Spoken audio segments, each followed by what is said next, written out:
First line நேயர்களுக்கு வணக்கம். இந்த ஜாஃபர் சாதிக் விவகாரம் தான் பரபரப்பாக போயிட்டுருக்கு. இப்போ நம்ம இந்த எக்ஸ்க்ளூசிவ் தகவல் என்ன கொடுக்க போகிறோம் அப்படின்னா, இதுவரை வெளிவராத தகவல்களை ஜாஃபர் சாதிக் யார், எங்கேருந்து கிளம்பினார், எந்த காலகட்டத்தில் அவர் போதை மருந்து கடத்த துவங்கினார், அவர்களோட கூட்டாளிகள்லாம் யார், அவருக்கு யார் பேக்கப் பண்ணுறாங்க, அவர் எப்படி திமுகவில் வந்து சேர்ந்தார், எதற்காக சேர்ந்தார் அப்படின்ற ஃபுல் டீட்டெயிலையும் நம்ம பார்க்க போகிறோம். சரிங்களா?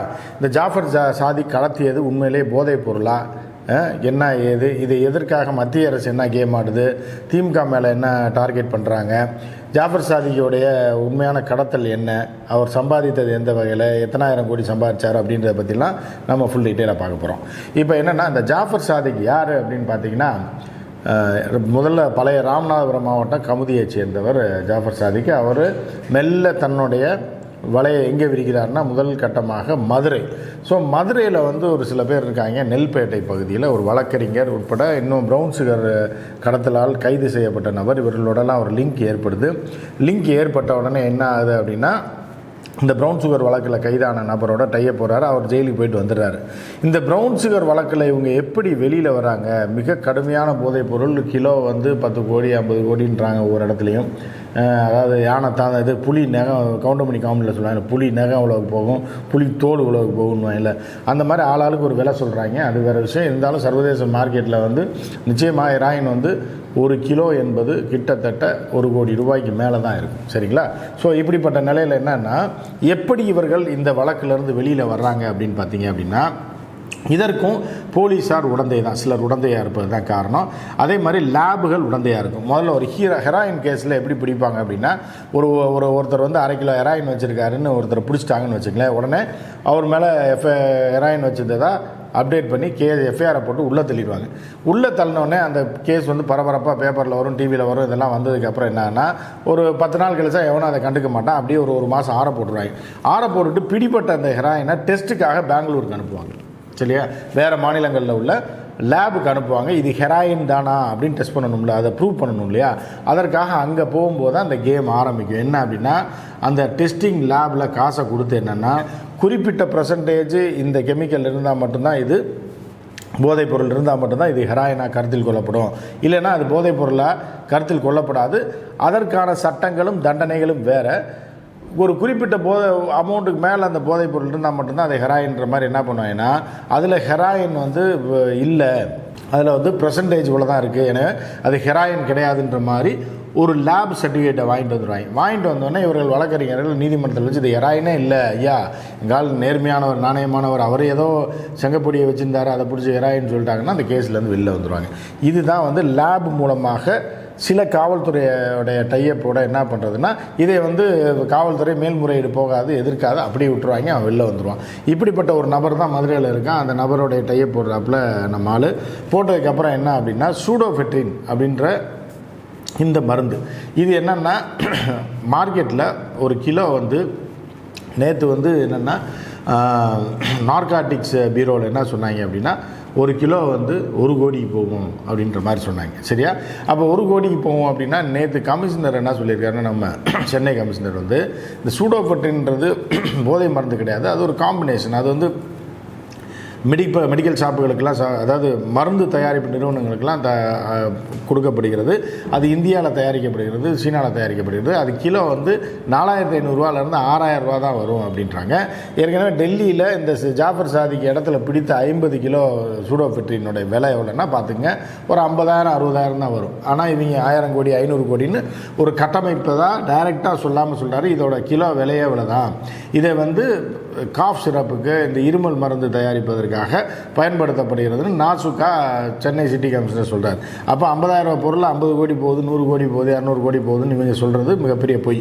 அதில் இன்னொரு விஷயம் என்ன அப்படின்னு பார்த்தீங்கன்னா, அதுக்கு தான் அந்த தேங்காய் துருவலை கலக்கிறது. இந்த தேங்காய் துருவலை அதோட கலந்து அப்படியே வந்து இதோட தன்மையை பார்த்தீங்கன்னா, இது போதைப் பொருளாகவே தெரியாது, தேங்காய் துருவல் மாதிரி தான் இருக்கும். ஸோ இதை வந்து நியூசிலாண்டுக்கு ஆஸ்திரேலியாவுக்கு கடத்தி என்ன பண்ணுறதுன்னா, அங்கே கிடைக்கக்கூடிய சில கெமிக்கல்ஸை அங்கே வச்சு லோக்கலில் மிக்ஸ் பண்ணுறது. இங்கேருந்து மிக்ஸ் பண்ணி போனால் தானே பிரச்சனை. அங்கே கிடைக்கிற பொருள் அங்கே வச்சுக்கிறது, அது இங்கே தடை செய்யப்பட்ட பொருள். இங்கே கிடைக்கிற பொருள் அங்கே கிடைக்காது, அங்கே தடை செய்யப்பட்ட பொருள். அப்போ இங்கே கிடைக்கிற பொருளை அங்கே கொண்டு போயிட்டு அங்கே கிடைக்கிற பொருளை மிக்ஸ் பண்ணி அங்கே வந்து 1 கோடி ரூபாய்க்கு விற்கலாம் அப்படின்ற மாதிரி. ஸோ இந்த மாதிரி காம்பினேஷனில் தான் இந்த வியாபாரம் போயிட்டு இருந்திருக்கு. இதில் 44 கன்சைன்மெண்ட்டு அங்கே போயிருக்குன்னு சொல்லி நியூசிலாந்து அரசாங்கம் இங்கே சொல்லியிருக்கு. சொன்னதுனால தான் இவர்கள் தேடி இருக்காங்க. தவிர இவர்களுக்கு இதை பற்றி ஒன்றுமே இந்தியன் நார்காட்டிக்ஸ் பியூரோ வந்து நார்காட்டிக்ஸ் பியூரோவுக்கு வந்து எதுவுமே தெரியல அப்படின்னு தான் அர்த்தம். அவர்கள் சொல்லி இவங்க பிடிச்சிருக்காங்க. இப்போ அரசியல் கேம் ஆடுறாங்க அப்படின்ற மாதிரி.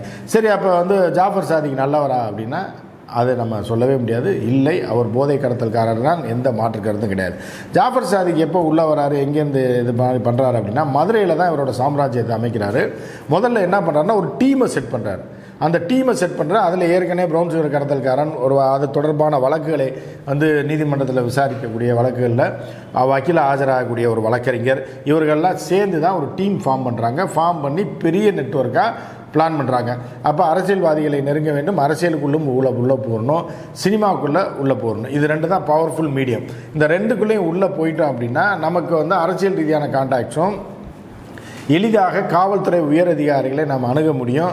அதுபோக இந்த வழக்கு ரீதியாக இருக்கலாம். அந்த வழக்கறிஞர் என்ன பண்ணுறாருன்னா அது தொடர்பான போலீஸுக்கும் விசாரணை அதிகாரிகளுக்கு காசை கொடுத்து கரெக்ட் பண்ணுறது அந்த நபரோட வேலை. இவரை வந்து அரசியலில் புகுத்தி இவர் அரசியலில் இதுலேயும் பண்ணுறது இவரோட வேலை. இன்னொருத்தரை வந்து பிடிக்கிறாங்க. அதுதான் இங்கே பெரிய ஹைலைட். என்னென்னா இஸ்லாமியர்களை ஏமாற்றி இஸ்லாமியர்களையே மண்டையை கழுவக்கூடிய வேலை என்ன அப்படின்னு பார்த்தீங்கன்னா, ஜமாத்தில் அதாவது ஒரு 4-5 ஜமாத்துக்கு ஒரு தலைவர் செயலாளர் அப்படின்னு ஒரு அமைப்பு இருக்கும். சரியா?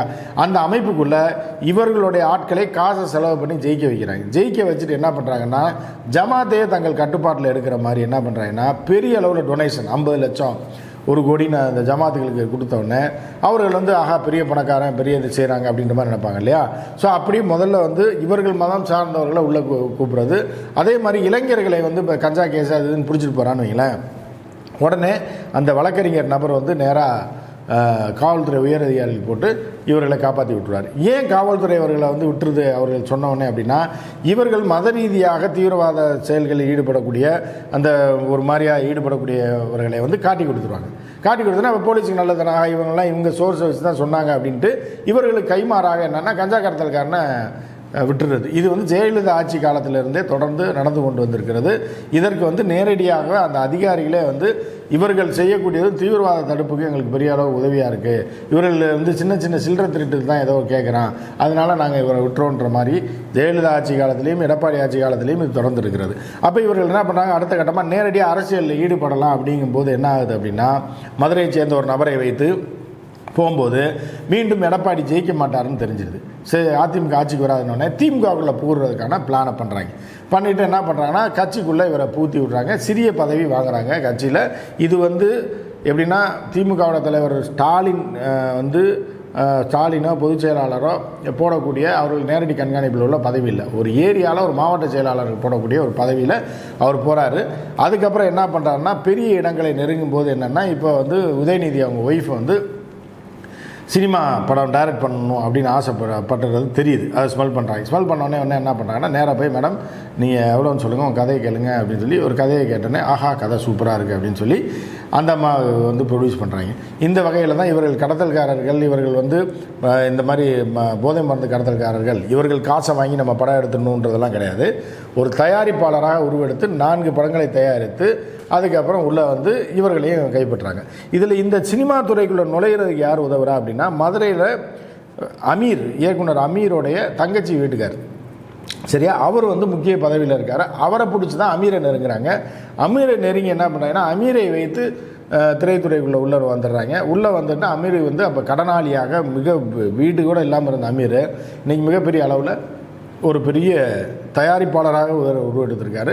அவரோட வாழ்க்கையே இன்றைக்கி பெரிய அளவில் மாறி இருக்குது அப்படின்னா அது காரணம் ஜாஃபர் சாதிக் தான். ஆனால் வந்து அமீர் வந்து போதை மருந்து கடத்தல் காசை வாங்கி இவர் போதை மருந்து கடத்துறாரு அப்படின்னு தெரிஞ்சு வாங்கினாரா, இல்லை இவர் ஒரு தயாரிப்பாளர் நமக்கு ஃபீட் பண்ணுறாரு, நமக்கு 2 படத்துக்கு வந்து மதுரைக்காரராக இருக்கார், நம்ம தெரிஞ்சவராக இருக்கார், நம்ம கதையெல்லாம் படமாக்குறேன்றாரு அப்படின்ற வகையில் இவர் உதவி இப்போ காசு வாங்கினாரா அப்படின்றது விசாரணை வளையத்துக்குள்ளே வந்திருக்கு. அமீரோட ஒட்டுமொத்த குடும்பமும் காவல்துறையோட விசாரணை வளையத்துக்குள்ளே இருக்குது. குறிப்பாக சென்ட்ரல் நார்காட்டிக் பியூரோ வந்து இவர்களை வந்து டார்கெட் போட்டு அவர்களுக்கு சம்மன் அனுப்பியிருக்கிறது, அமீருக்கும் சம்மன் போயிருக்கிறது.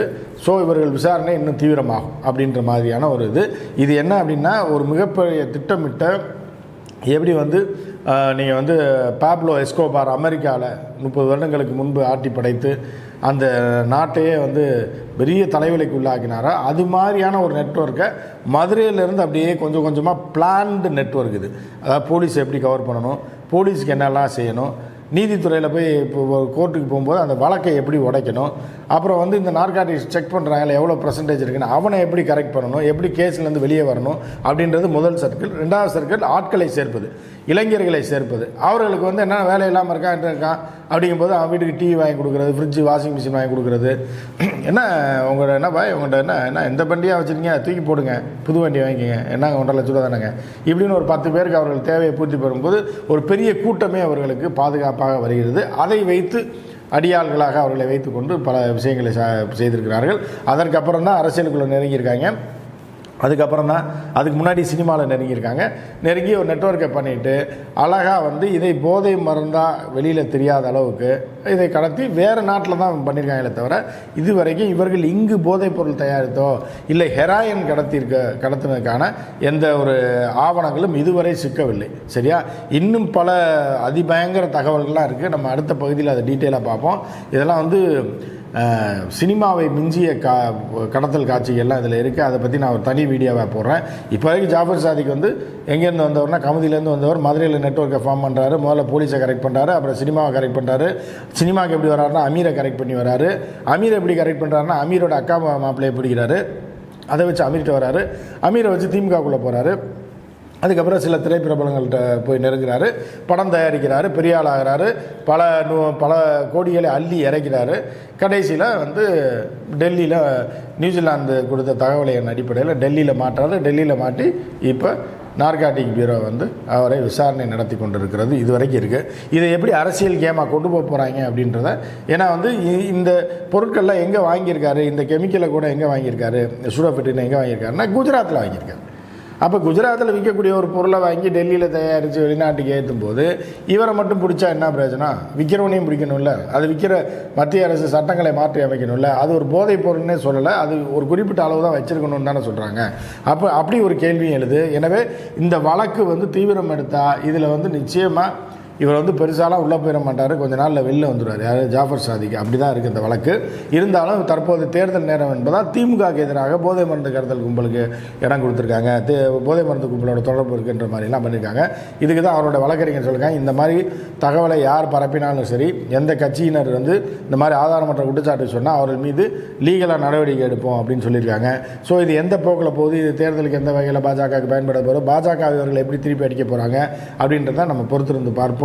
மற்றும் ஒரு நிகழ்ச்சியில் சந்திப்போம். நன்றி, வணக்கம்.